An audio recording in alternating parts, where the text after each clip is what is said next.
If you think trade wars are disrupting international commerce, wait till you hear about the impact of technology. Technology changes will change trade in ways unimaginable and with profound benefits for middle market companies. Welcome to The Market That Moves America, a podcast from the National Center for the Middle Market, which will educate you about the challenges facing mid-sized companies and help you take advantage of new opportunities. Today's podcast is about how changes in technology are having as big an impact on trade, maybe a bigger impact on trade than political and other battles. I'm Tom Stewart. I'm the Executive Director of the National Center for the Middle Market at The Ohio State University Fisher College of Business. We're the nation's leading research group focusing on mid-sized companies, the mid-sized companies that account for about a third of private GDP and employment and the lion's share of economic growth. It is indeed the market that moves America. The National Center for the Middle Market is a partnership between Ohio State and Chubb. I have a special guest with me today. She's Kati Suominen, who is the founder and CEO of Nextrade Group, a Los Angeles-based data and analytics company that helps governments, multinational development banks, and businesses enable world trade through technology. Kati advised us at the National Center for the Middle Market on our study, Winning in the Americas, a couple of years ago.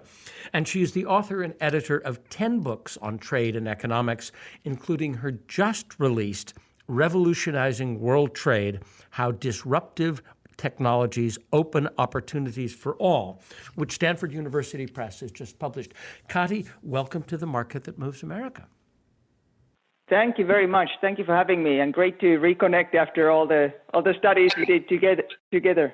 That was a lot of work, and was really interesting as we focused in that study on how mid-sized companies trade with Canada, Mexico, but also the rest of Latin America, and the obstacles and opportunities that they have. But as you know, since we did that, of course, trade has changed, or the trade environment has changed an awful lot with trade wars and tariffs, and we see the headlines about that every day. But I think you're arguing that underneath those trade disputes are some fundamentally bigger changes that are having a bigger impact on trade.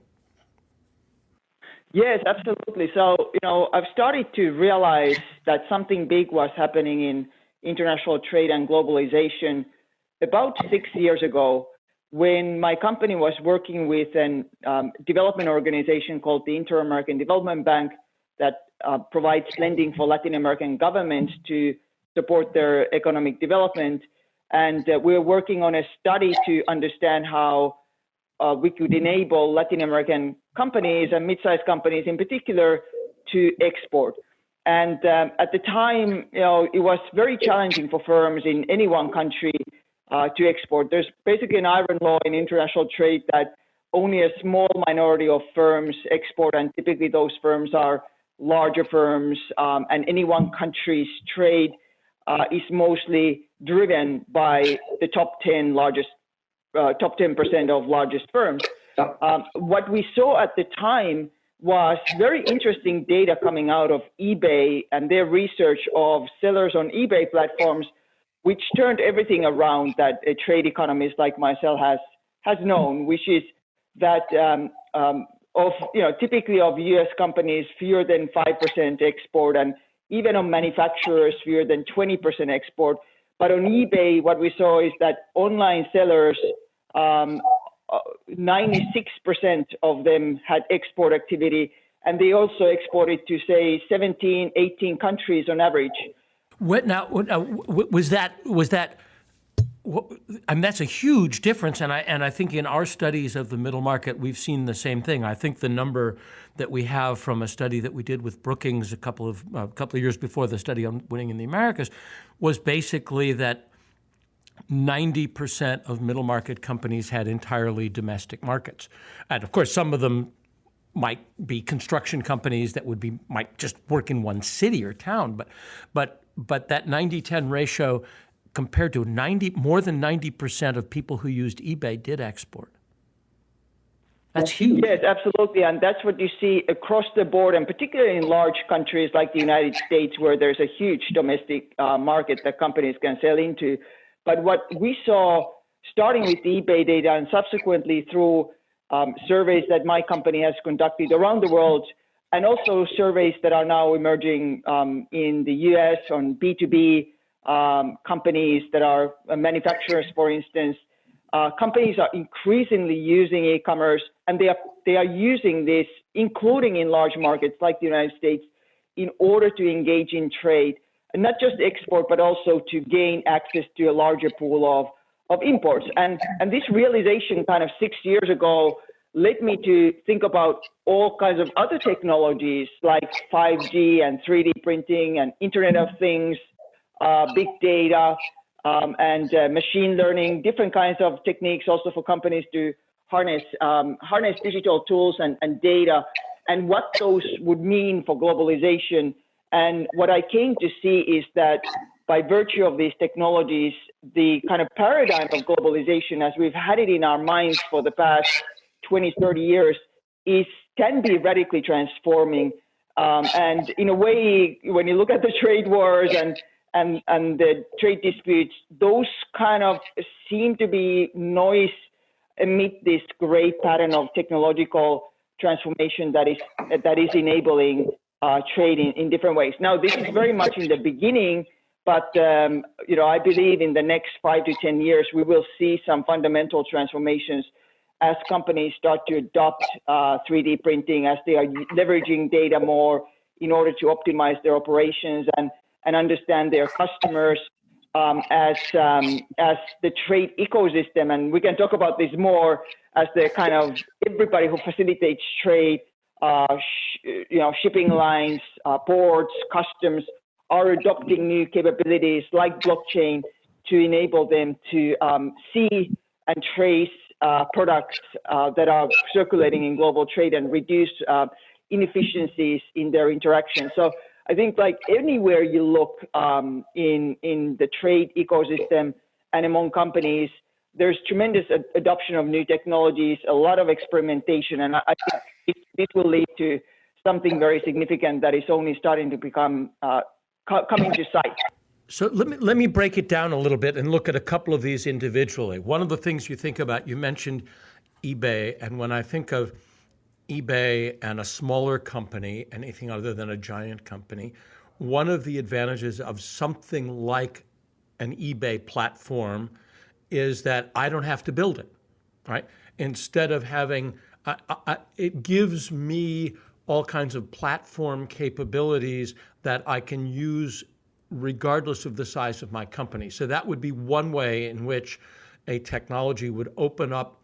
It would reduce the barriers to exporting with a set of capabilities that platforms like eBay would do. Is that fair to say?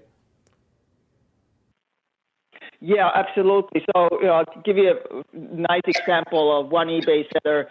This guy is in near you, actually, in Indiana, relatively close to the center. And in 2004, he started his motorbike gear business just with $3,500. And today, he's leveraging platforms like eBay, sells his products to 131 countries, and derives something like 45% of his revenue from exports. And basically riding on precisely what you're saying, Tom, is on platforms that, like eBay, that enable firms to export. We did a study recently for USAID looking at online sellers around the world in different developing countries as well. And we discovered that 99% of those firms that were selling on global online platforms like Alibaba or eBay or Amazon also exported, and they tended to derive bulk of their revenue from export activity. So definitely global online platforms are a game changer for international trade. Now, how would 3D printing? What you mentioned 3D printing also as a game changer for exports and international trade. What would that do? Yeah, that's a great question. This is definitely something that can transform how we think about globalization. all of us have had this, or most of us have had this paradigm of globalization that Tom Friedman put out there with his book, World is Flat, 15 years ago. And we've come to think of globalization as a kind of system where goods are made in the world, if you will, not necessarily only in China, but really in the world, in giant global supply chains. And we've seen many American companies relocate production and, of course, draw inputs and parts and components from different parts of the world and assemble them in China or Mexico and export back to the American consumer. And this is kind of a pattern of globalization and paradigm of globalization that's quite imprinted in our minds still today. Big factories pumping things out, putting them into container ships and sending them across the seas. Right. So now what we're seeing is 3D printing and robotics are becoming much more efficient than just 5 years ago. They're much more reliable, much more intelligent as well, cheaper. And on the other hand, we're seeing changes in the market. For instance, we're seeing millennials in particular wanting more personalized products, if you will. So we can see a future, and in fact, IBM research is also showing this, where it's entirely feasible to make personalized goods kind of on demand in small production units without necessarily importing a thing, or at least importing physical products, and without any consideration for low-cost manual labor, really. So essentially, we can envision kind of rebundling, if you will, a rebundling of production near metropolitan areas without any of these giant global supply chains and any of the hassles and costs that companies incurred to maintain them as much efficiency as they got from them. And even if you were to kind of be skeptical of this mass customization, this kind of feature where products are made for markets of one, also I think mass production is now transforming. For instance, brands like IKEA, Chanel, Adidas, really the household brands are already mass 3D printing products, oftentimes involving plastics or some new materials. And last year, what we saw was breakthroughs, at least in my view, kind of breakthroughs in metals 3D printing that can then gradually, of course, transform supply chains across sectors like vehicles or aerospace, industrial machinery. Now, 3D printing has been around for a long time, and it's used particularly by large companies and increasingly by manufacturers in the US as well, and oftentimes to prototype products. But I think what we're starting to see is growing adoption by manufacturers of 3D printers for production as well as kind of mass production. You're starting to see in surveys these trends where already about 50% of those that use 3D printers for prototyping are using them also for production in some way. And the efficiency gains, when you look at the lowering of production costs, that the slack and waste, reduction in inventory costs, shipping costs are tremendous, like shaving, say, 50-60% of costs for firms that are using these new technologies. So let me interrupt and see if I can put an example here. In a way, by using Alibaba or Amazon or eBay, I don't need a sales office. I don't need a district office because everybody's got a phone or a computer, and that's my storefront. So I don't need that. That cost becomes global instantly, cheaply. If I am able to manufacture things with 3D printing, and I know that there are, you mentioned Adidas, and I know that there is some now production scale 3D printing. I no longer have to have a big factory in China and container ships full of sneakers. I can walk into Dick's Sporting Goods and they'll print my shoe right there. In effect, so I don't need a factory or I have lots of little modular factories, or I might have but my cost of manufacturing, the capital cost of manufacturing dramatically goes down. But then there's the other stuff, and I'm curious about the impact of technology on customs, tariff, trade, bureaucracy, bills of lading, all of the legal and payment, I guess the legal and payment aspects of trade, you're saying that technology will disruptively simplify those as well. Is that right? Yeah, absolutely. And this is something that is very interesting when you talk to people from the trade ecosystem, shipping lines like Maersk, when you talk to officials that man customs or single windows in different parts of the world. There is really a big change driven by technology there. When you look at, let's look at what it takes today. If you move a container from country A to country B, what you discover are dozens of paper-based manual processes, kind of endless duplication of efforts among exporters, shipping lines, freight forwarders, terminal operators, banks that are providing trade finance, port authorities, customs brokers, customs, government agencies that are part of the border. The list is endless, isn't it? Yeah.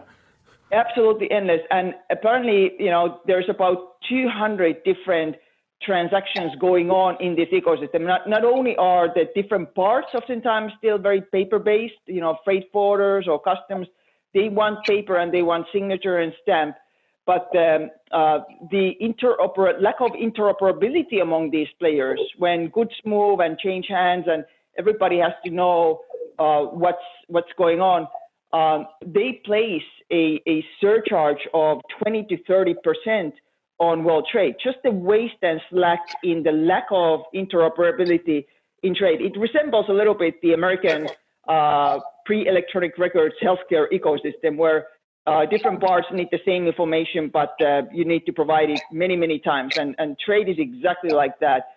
Now, however, what we're seeing is really a sea change in digitization of these different players in the trade ecosystem. All of these players are acquiring technologies that enable them to move goods without having so much paper and that streamline their customer management systems and so forth. But they are also adopting technologies like blockchain that enable this ecosystem to work together, the parts to interoperate better when everybody has the same data in real time available for themselves, and everybody knows where a given shipment is at the time. This reduces the redundancies and waste and slack that have bedeviled the trade ecosystem for centuries. Can minimize it significantly. Now we're also very much in the beginning of this transformation. I was just last week in New York on a panel with the CEO of TradeLens, which is a platform created by IBM and Maersk, and now a number of other prominent shipping lines have joined it, precisely to share data across the trade ecosystem, and bit by bit players are joining it. The challenge is, of course, for getting everybody on board, making everybody share their data. Everybody wants to see everybody else's data, but they don't want to share. So there are these things that have to be overcome and governance structures that need to be set up.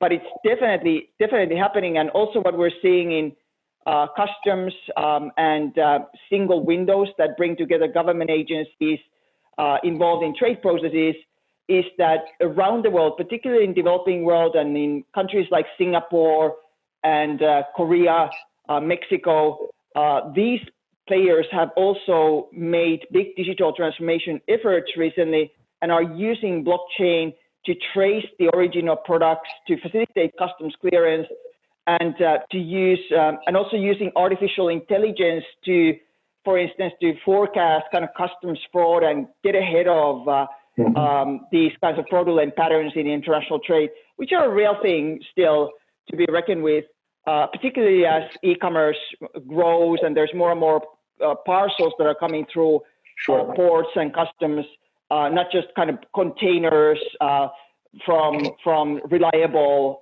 sellers like Walmart or GE. Now we're seeing an explosion of small firms doing trade, and customs are a little bit flooded by this tsunami of parcels entering their borders. But I think new technologies like AI are enabling them to have new capabilities to see what's in those packages and predict are they licit trade or is there something wrong that needs to be addressed as well. So I think the ecosystem as a whole is really transforming. This will take time, obviously, but it's a wonderful development that hopefully will reduce some of that 20% tax, if you will, that we've had in international trade in the lack of interoperability among the players.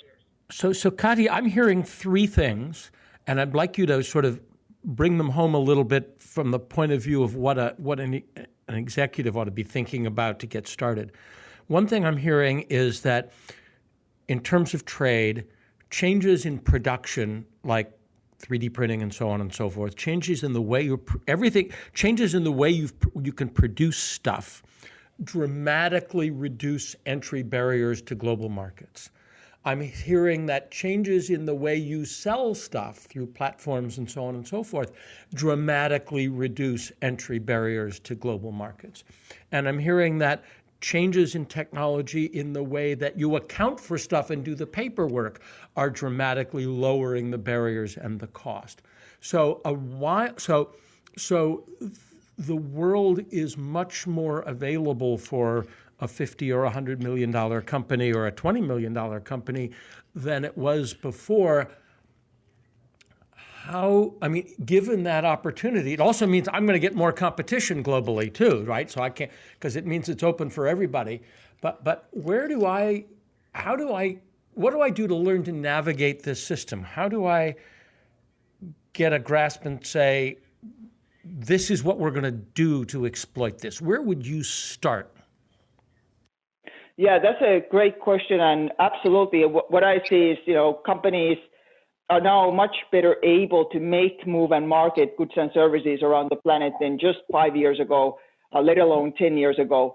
So the opportunity is there. If I'm a middle market executive or a small company executive, what I would think about definitely are some of the low-hanging fruits of leveraging the infrastructure that is there, the global online platforms like Amazon and Alibaba that enable firms to gain access to new markets and new customers around the world. Alibaba alone brings 700 million people on their platform, eBay about 200 million people, Amazon, of course, even larger than that. And you can leverage these, basically get in front of customers around the world and to gain new vendors, discover new vendors that have been kind of under the radar before. So that's kind of a no-brainer, if you will. The second thing that I would look at is definitely on getting on these on the bandwagon on the changes in production techniques. Mm-hmm. What I'm seeing is that American manufacturers and companies are quite widely adopting already and experimenting with 3D printing and robotics and exploring those. And I think there's every company has to do their piloting with these technologies and talk with their peers and so forth to understand how to best leverage them for what purposes. But there's definitely a revolution coming there.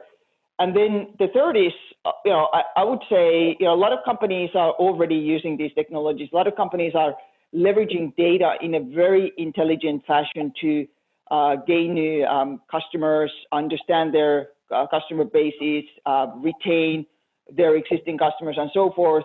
And they are leveraging technologies also for various purposes. Now, what I see kind of as a worrisome thing is the fragmentation, if you will, of the global digital economy by different national regulations. Every country is now racing to regulate their digital economy one way or the other, with different data privacy rules and limits to data transfer across borders. Digital sales and digital services taxes are something that's very fashionable nowadays. You have different regulations regulating even online platforms. And, when we think of platforms, we think automatically of eBay or Facebook, but many companies that are not those large Silicon Valley superstars are also platforms, and countries are enacting different rules for these platforms to take liability, for instance, on what their users do or post on these platforms. And I'm seeing countries around the world, and we've been doing very detailed work in my company, mapping this out around the world. Countries are adopting these rules, and it's not happening in in a synchronized fashion, and everybody's a little bit out there doing their own thing.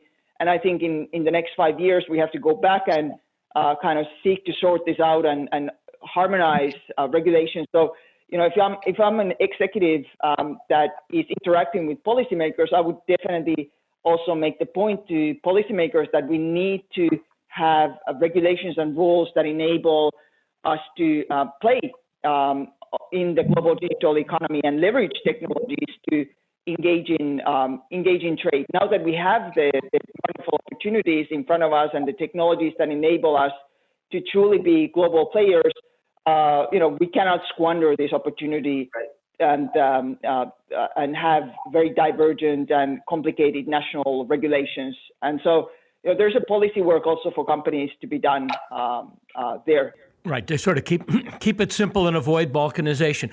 Kati, we're running out of time, and I wish we weren't, because we could go on forever with this.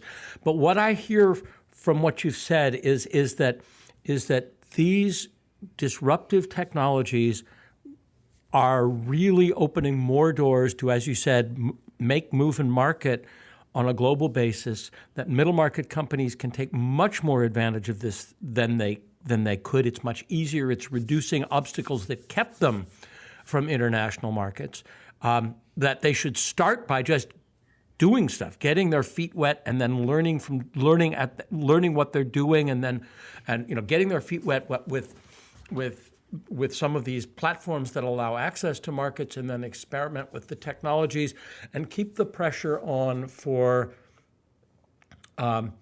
transparent, interoperable, lightly but effectively and not cumbersomely regulated markets, so that indeed the flow of commerce can continue to move and continue to grow. Does that capture it? That's a perfect summary, Tom.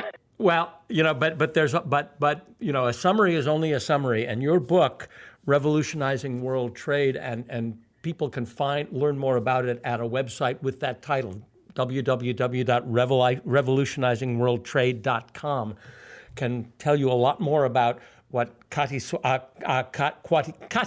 Suominen has worked on, and also introduce you to her work at Nextrade Group. So, Kati, thank you so much for joining us, and thank you all for listening to The Market That Moves America. Never miss a new episode. You can subscribe to the podcast on iTunes, Stitcher, Google Play, or wherever fine podcasts are found. Or you can subscribe and learn more about us at our website, which is middlemarketcenter.org. Thanks very much.